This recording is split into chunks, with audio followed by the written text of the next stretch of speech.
Hi everyone, delonewolf here and welcome back to the Sunday recap, my weekly vlog where I talk a little bit about my last week in games. As always, we'll start with EVE Online, and I would say good news, I played more than average EVE Online, specifically because CCP held 2 mass tests this week, and I joined both of those. Pretty damn fun. And yeah, lots of testing happening, of course, around the expansion that is coming next week. It's called Onslaught, and we have Abyssal updates. We've got the new structures, so it's looking pretty interesting. And as I've said, those new ships for me look absolutely great, and so I do want to own the entire lineup as quickly as possible.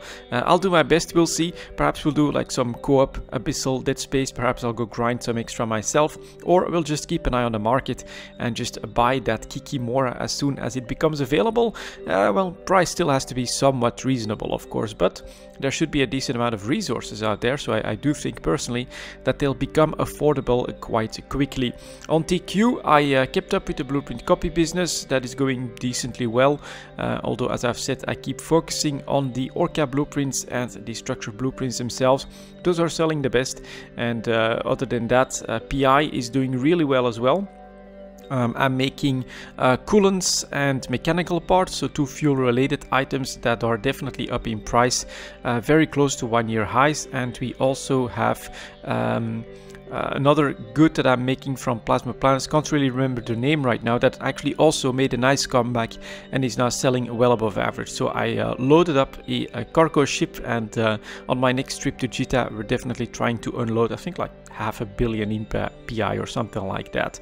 Next to that, as I've said, more than average, I also did a decent amount of exploration. Had a couple of really good days where I found some nice combat sites that dropped some good loot, and a couple of well, I would call them bad days, yeah, where I find absolutely nothing. It kept being like Sasha watches whenever I finally found a combat site, or something like the drone asteroid one that is generally, well, worthless compared to the regular 3 out of 10, 4 out of 10s, which actually have a very high chance of dropping some nice faction loot that is going for a lot of ISK at the moment. I also brought some of the loot from my previous weeks back to Jita for sale, and most of them, if you get like a 75 million drop, you usually see sell orders in the 85 million range. You usually have like another almost 10% markup or something like that in Jita at the moment. So it's a great time to explore.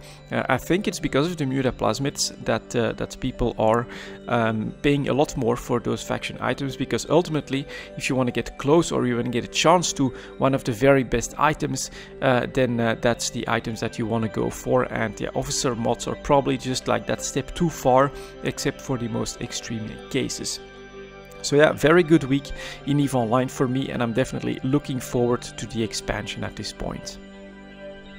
Next up, we have the World of Warcraft, and I must say that is a completely different story at the moment. It is obviously still in maintenance mode, where I focus on doing my daily emissary and earning some conquest points, trying to get close to the cap, although I must also say that I no longer feel a lot of pressure to go for the conquest cap, because it's rather rare and difficult to get an upgrade there. And with the new patch, things should look quite a lot different, especially when it comes to Azerite gear, which will then have like a fourth band of Azerite powers to it, and that will actually become their own closed system, you could say, where it's only those items that you can then refine into a currency, which you can then rack up and then buy better Azerite gear from a vendor. So it's definitely in high maintenance at the moment in the World of Warcraft. I'm still having fun, but I'm also getting very close to Exalted on all those factions, which was one of the main reasons why I'm doing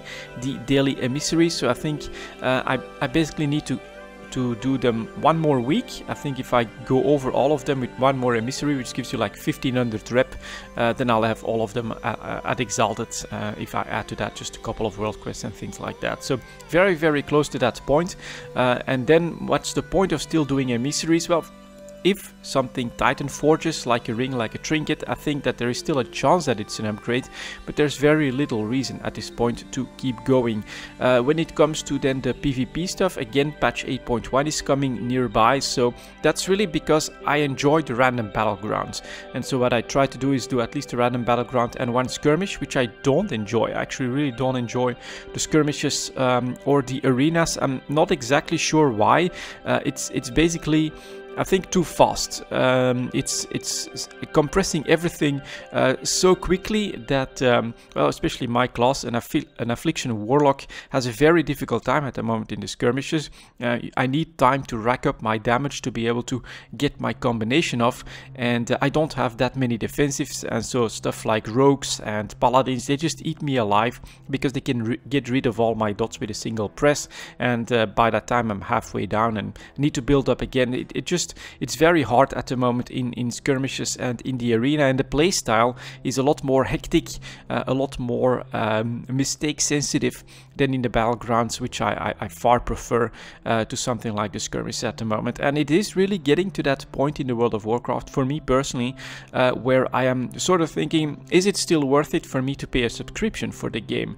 And on the one hand, yeah, I'm still playing enough hours and I'm definitely having fun in the battlegrounds, but it's got that one big problem compared to my time in EVE Online, is that you can already see that all your efforts are for naught. There's really no reason for that. With the new patch, you'll have a completely new set of Azerite gear. They'll have completely different attributes, which will be more powerful. There's absolutely no reason to grind for Azerite gear at the moment.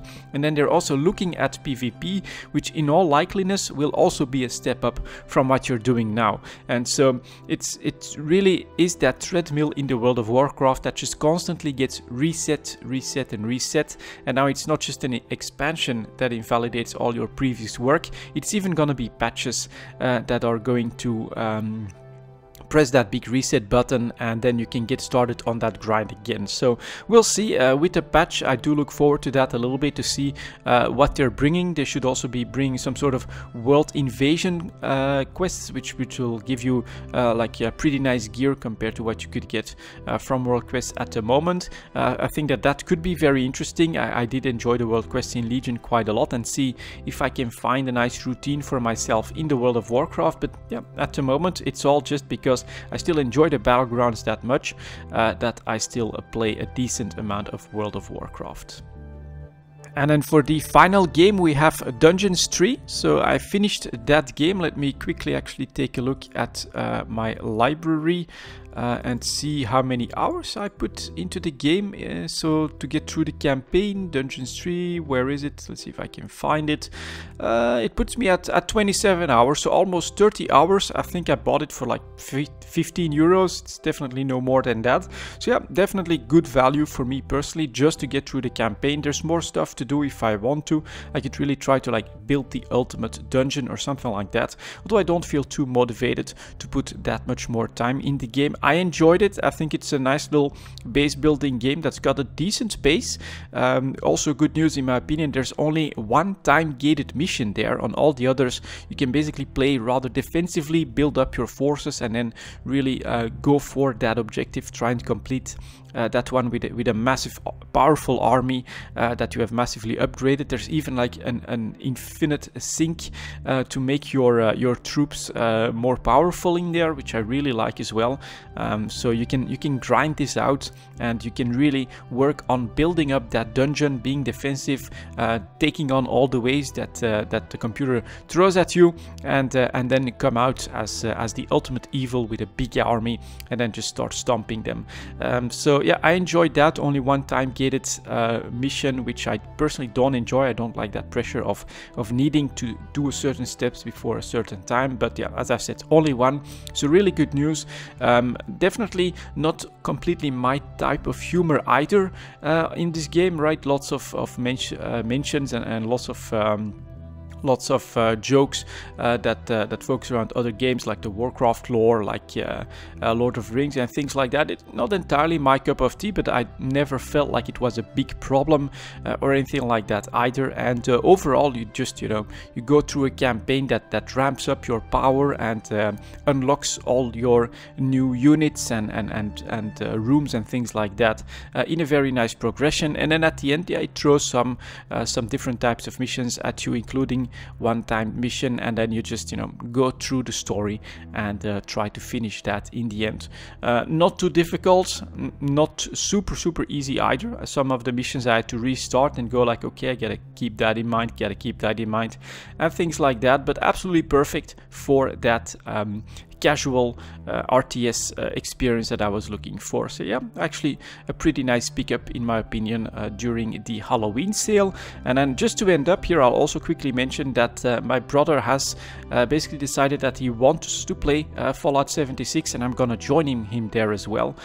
So I'm not exactly sure how it's all going to be, because yeah, looks like there are some bugs, problems still. It's a Bethesda game after all, and we'll see how all of that works out. But the plan next is definitely to do a decent amount of EVE Online with the expansion, to see what we can do there, have fun there, to try and keep up with the World of Warcraft. We need to decide, will the patch be worth it, or at some point we might have to get World of Warcraft out of it. And then Fallout 76 I think is going to be my next focus a little bit as well. But yeah, that's it for this week, guys. Thank you very much for watching, and I'll see you all next time.